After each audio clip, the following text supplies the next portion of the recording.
अत्यंत निद्रा, ये सोने के सुख में नहीं जीवन बर्बाद करना चाहिए। एक नियत समय रखो सोने का, अभ्यास कर लोगे बिल्कुल बिना अलार्म बजे आपकी नींद खत्म हो जाएगी। अभ्यास अभ्यास बहुत बड़ी सामर्थ्य है, बहुत बड़ी।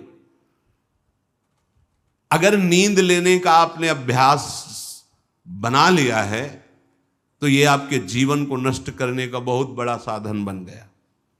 कुछ लोगों को सोने में सुख मिलता है कि सोते रहो।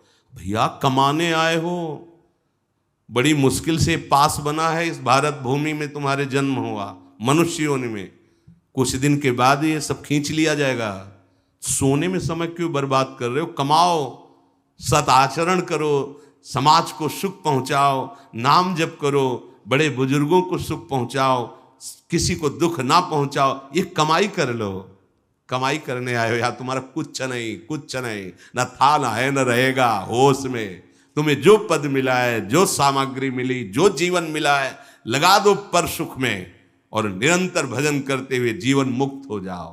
क्योंकि स्वसुख में पाप बने हैं तो तत्सुख में समस्त पापों पर विजय प्राप्त कर लो। पर समझ नहीं आता। हर समय हमें सावधान रहना है। एक समय नींद को देना है, उचित दे लो, क्योंकि आप साधक हो, उचित दे लो। इसके बाद इससे शत्रु की तरह बर्ताव करो। अभ्यास बहुत बड़ी ताकत है, बहुत बड़ी ताकत। ये कोई सिद्धि नहीं, अभ्यास। आपने यदि अभ्यास किया है, नींद का आदर किया है, तो आप ऐसे भी हैं। साधकों के सामने ही बताया था उन्होंने कि मुझे बस भोजन पवा दो तो मैं सो जाऊंगा, फिर भोजन पाऊंगा, फिर सो जाऊंगा। मेरा अभ्यास इतना दृढ़ है। वह धन्य है आपका जीवन जो ऐसा अभ्यास सिद्ध कर लिया है। अरे बर्बाद करने के लिए सोना थोड़ी है। तो यहां कह रहे हैं अति निद्रा, उचित निद्रा आवश्यक है। जब तक शरीर भाव में साधना हो रही तो जरूरी है। और ईर्ष्या, दूसरे की बढ़ोतरी देखकर जो ईर्ष्या होती है, जो जलन होती है, ये उपासक को उपासना में बढ़ने नहीं देती। इसको संभालिए। एक ही उपाय है, जिस पे ईर्ष्या हो भगवत भाव कर लो।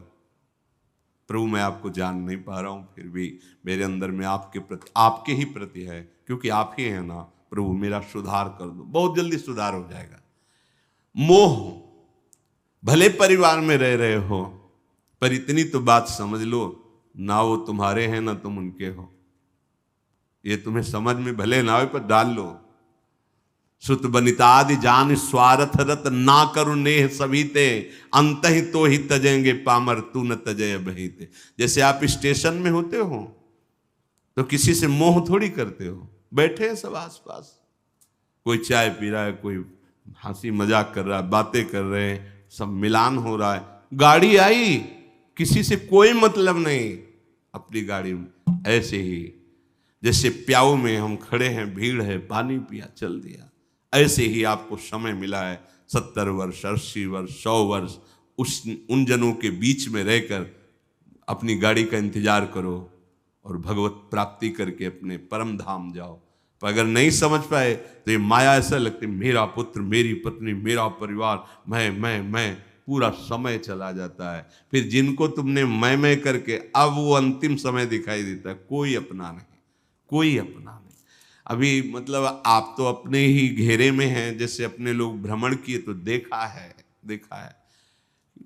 रो रहे हैं, उनके परिवार वाले उनसे बात भी नहीं करते। अवस्था ऐसी है कि डंडा के सहारे 2-4 कदम चल सकते हैं। वस्त्र मल से कौन साफ करे उनका? ऐसी, ये नहीं कि वो किसी एक की बात हो, ये स्वार्थी संसार कोई किसी का नहीं। तो हम ये नहीं कहते कि भाग जाओ, हम ये कहते उन्हीं के बीच में रहकर उनके हृदय में विराजमान प्रभु से अनुराग करो, ना कि देह से। देह एक सीमित समय वाला है, तुम्हारा भी और उनका भी छूटेगा। भगवत भाव करके खूब प्रेम करो, खूब सेवा सबकी करो। भगवत भाव विहीन आसक्ति तुम्हारे पतन का कारण बन जाएगी, जिसे मोह कहते हैं। मोह सकल व्याधिन कर मूला, ये मूल है, ये बहुत दुख देने वाला है। तृष्णा, भोगे हुए भोग को बार बार भोगने की इच्छा का नाम तृष्णा। ये डाइन है, इसे शास्त्रों में कहा गया है, ये डाइन है, कभी आघाती नहीं है। ये तृष्णा रूपी डाइन सबके हृदय में बैठी है। हर भोग को बहुत बार भोगा फिर भी भोगने की चाह, इसी का नाम तृष्णा है। और कायरता, जो नहीं होना चाहिए उसमें बहुत उत्साहित है, जो करना चाहिए, जो होना चाहिए उसमें, उसे कायरता कहते हैं। ये कायरता साधक में अगर है तो परमार्थ विहीन कर देगी।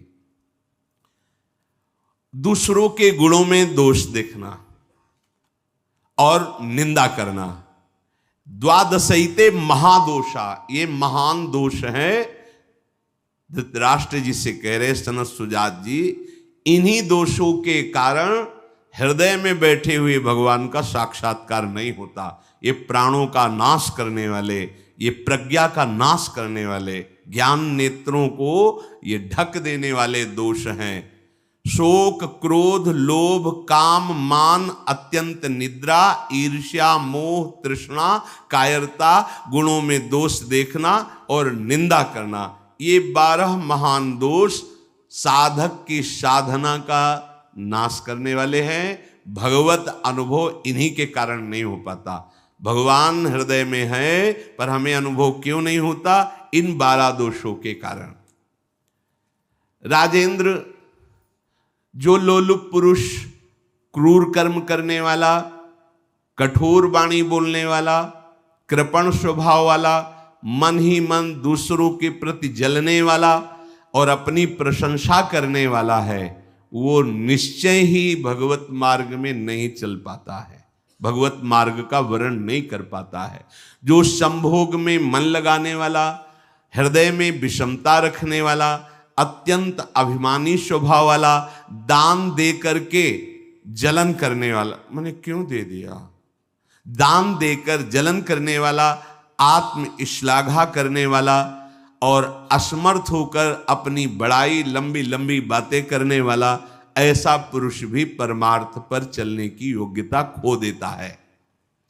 सच्ची हो या झूठी, निंदा करनी ही नहीं है। सद वा परिवादो ब्रह्मणस्य ना सस्यते नरक प्रतिष्ठास्ते वही शूर एवं कुर्वते जनाहा। बोले इसमें क्या, मैंने देखा ऐसा ऐसा ऐसा, तो शास्त्र कह रहा है कि तुम देखो भगवान को, सर्वम खलमिदम ब्रह्म ने नानास्ति किंचित, देखा तुमने? सत्य वस्तु को तो देखा नहीं। तो कह रहे सद वा परिवादो, झूठी हो या सच्ची, किसी की भी निंदा नहीं करनी। बोले हम तो सत्य बोलेंगे, तो सत्य को जाना तुम, सत्य एक है, सच्चिदानंद में है, उसको जाना। अगर उसको नहीं जाना तो तुम झूठे तो हो ही, तुम्हारी हर बात झूठी है। बोले नहीं, हम सत्य बोलते हैं, हमने जो देखा। तुम क्या देखा? जो देखना चाहिए वो देख पाए, जो नहीं देखना चाहिए वो देख पाए, तो तुम तो झूठा देख रहे हो, झूठा बोल रहे हो। सद वा परिवादो, बात सच्ची हो या झूठी, यदि वो किसी की निंदा है तो नहीं करना है। अगर करते हो तो नरक प्रतिष्ठास्ते वही स्यूर एवं कुर्वते जनाहा, निश्चित उसे नरक की प्राप्ति होती। ये सनत सुजात जी महापुरुष बोल रहे हैं। जो बहुत बकवाद करने वाला है, दूसरों के दोषों का वर्णन करने वाला है और धन का दुरुपयोग करने वाला है, प्राणियों को कष्ट पहुंचाने वाला है, ऐसे आचरण वालों को देख करके प्रणाम मन से करके दूरी बनाओ। इनका संग नहीं करना चाहिए। इसलिए वो धन्य है जो सब प्रकार की कुचेष्टाओं का त्याग करके एकांत मन से भगवान श्री हरि की उपासना करते हैं। ना किसी से स्तुति, ना किसी से निंदा, ना किसी से राग, ना किसी से द्वेष। वो महापुरुष बालवत हो जाते हैं, बालवत, निर्विकार, ब्रह्म का साक्षात्कार करके बालवत चेष्टा के द्वारा जीवन व्यतीत करते हैं। वेदों में इसी स्थिति को जीवन मुक्त अवस्था कहते हैं। हे राजन, सच्चिदानंद परब्रह्म की प्राप्ति ही इस जीवन का परम लक्ष्य है। जो इस लक्ष्य को निश्चित करके जो बताए हुए दोष हैं उनका त्याग करके, असाधनों का त्याग करके साधन में स्थित रहता है, निश्चित उसका स्वभाव बालवत। बड़े बड़े महापुरुषों को देखे एकदम निर्विकार, बालवत चेष्टा, बोधवान होते हुए भी अबोधवत चेष्टा। जैसे बच्चा न किसी से राग न किसी से द्वेष, खेल रहे स्वभाव। जीवन मुक्त महापुरुष कर्ता और भोक्ता भाव से रहित होते हैं, कोई भी दोष उनका स्पर्श नहीं करता, वो जगत मंगल करते हैं। वही स्थिति अपने को प्राप्त करने का समय दिया गया है। दृढ़ स्थिति प्रभु आप नहीं नहीं नहीं, बहुत कृपा से ऐसी ऊंचाई पर आ गए जहां इन द्वंद्वों का प्रवेश नहीं, तो आप फिसलना नहीं, नहीं अब चूक नहीं, हर समय सावधान, सेवा सुमिरन सावधान, हर समय सावधान। एक सेकंड के लिए भी किसी इंद्रिय को छूट नहीं, धोखा पैदा कर देगी, भ्रम पैदा कर देगी, फिर पश्चाताप होगा। लोक चतुर्दश बहुविधि भटक्यो, स्वार्थ लगी मैं हरि बिसरायो। 14 भुवनों में स्मृति जागृत है, जो भगवत साक्षात्कार करने की स्थिति है, उसमें ऐसी स्मृति सब दिख, जैसे काकभूषण जी कह रहे मुझे सब कल्पों का याद है। जिस समय अंतिम समय होता है जीव का, या जिस समय गर्भ में होता है, दोनों स्थितियों में, गर्भ में उसे बहुत जन्मों की याद आती है, तो वो व्याकुल हो जाता है। ऐसे ऐसे कर्म उनके परिणाम से इस गर्भ में एक बार प्रभु एक बार मुझे निकाल दो, मैं जाकर के मानव देह में ऐसे सत्कर्म करूंगा, ऐसा भजन करूंगा कि दोबारा मां के गर्भ में ना आना पड़े। जब अंतिम समय होता है तो जितने इस जन्म में दुष्कर्म या सत्कर्म के सब सामने घेर लेते हैं, बहुत जन्मों के कर्म संस्कार छा जाते हैं, और जो उसको योनि मिलनी होती है वही चित्त अटक जाता है। आगे बहुत सावधान, बहुत सावधान। कह रहे हरिराम व्यास जी, 14 लोकों में घूम कर, मेरी स्मृति इस समय जागृत, 14 लोकों में घूमा हूं, हर जगह सुख भोग की लालसा में हरि का विस्मरण ही होता रहा। हरि का स्मरण कब होता है अखंड? जब लौकिक सुखों की भोगों की चाह खत्म हो जाती है। होगी कैसे? भगवान नाम जप से।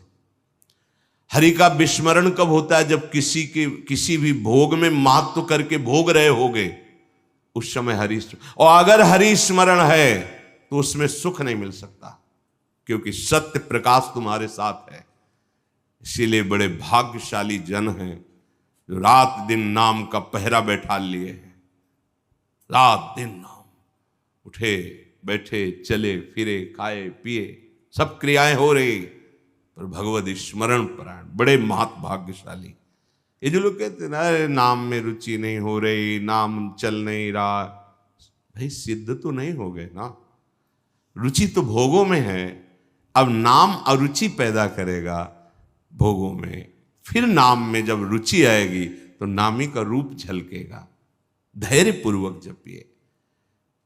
14 भुवनों में घूम आया, इसी स्वार्थ ने सुख भोग की लालसा ने हरि विस्मरण कराया, हरि बिसरायो। करोड़ों ऐसे अपराध किए जन्म जन्मांतरों में, जिन्हें ब्रह्म हत्या कहते हैं, पंच महापाप कहे गए हैं। कैसी बुद्धि मलिन हो गई है कि इन पंच महापापों को हम मनोरंजन समझते हैं, सुख का साधन समझते हैं। मदिरा पीना, पर स्त्री गमन करना, द्वित कीड़ा, हिंसा, स्वर्ण चोरी, ये 5 महापाप कहे। बोले हम तो हिंसा नहीं करते, अगर मांस खाते हो तो हिंसक ही हो, वही दंड मिलेगा जो हिंसा करने वाले को मिला है। वैसे जैसे कोई गौ हत्या करता है और आप मांस खाते हैं, तो बिल्कुल वही हत्या आपको प्रताड़ित करेगी, आपको जलाएगी, आपका नाश करेगी। कोटि गाय ब्राह्मण मारे को ताप पाप उपजायो। ब्रह्म हत्या जैसा पाप लगता है। देखो कैसी मलिनता है। इसको हम आनंद समझते हैं, मनोरंजन समझते हैं। यह है भारी विपत्ति संपत्ति की। बहुत बहुत सावधान। यह ऐसा धुआं उठा है कलिकाल का, मलिनता का, कि पापाचरण में रति है। जैसे निष्ठावान धर्मात्मा पुरुष धर्म से विचलित नहीं हो सकता, ऐसे ही हम अधर्म निष्ठा वाले बन रहे हैं। स्वागत में तो मदिरा ही प्रधान हो रही। कैसा कैसा बुद्धि काम नहीं कर रही। कैसे मंगल होगा, कैसे सुख होगा, जिसे शास्त्र के रचयिता भगवान स्वयं श्री कृष्ण द्वैपायन व्यास देव जी वो कह रहे हैं ये पंच महापाप है, ये ब्रह्म हत्या के समान है। कैसा कैसा मनोरंजन। मित्र मिले, क्या स्वागत में मदिरा रखी जाए और बहुत